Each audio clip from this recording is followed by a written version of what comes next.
விஜய் ஒரு மனசாட்சியே இல்லாத ஜென்மம்னு நினைக்கிறவங்க நம்ம சேனலுக்கு ஒரு லைக் போட்டு நம்ம சேனலை சப்ஸ்கிரைப் பண்ணி கூட ப்ரெஸ் பண்ணுங்கள்.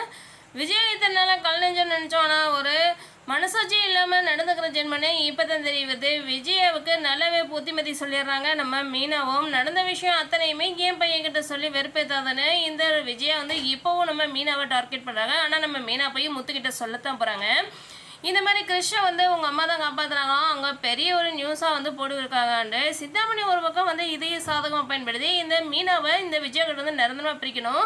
இந்த சிந்தாமணி நம்ம விஜய வீட்டுக்குள்ளே கழகத்தை உருவாக்கத்தான் இப்போ நம்ம விஜயாவை சுற்றி வராங்க அப்படிங்கிறத போக போக இந்த விஜயாவை தெரிஞ்சுக்கத்தான் போகிறாங்க. பத்மாவுக்கும் இந்த விஜயாவில் தில்லுமுள்ளெல்லாம் வரப்போகுது. பத்மாவும் இனிமேல் ஏன் வீட்டில் இருந்துக்கிட்டு எந்த ஒரு அதாவது டான்ஸ் கிளாஸ் கராத்தே கிளாஸோ எதுவுமே தேவையில்லைன்ற மாதிரி சொல்ல போகிறாங்க. சிந்தாமணி வீட்டில் தான் வச்சு அடுத்து எல்லா கிளாஸும் நடக்க போகுது. சிந்தாமணி வசமாக சிக்கிக்க போகிறாங்க இந்த விஜயா கிட்ட நினைக்கிறவங்க நம்ம சேனலை சப்ஸ்கிரைப் பண்ணுங்கள்.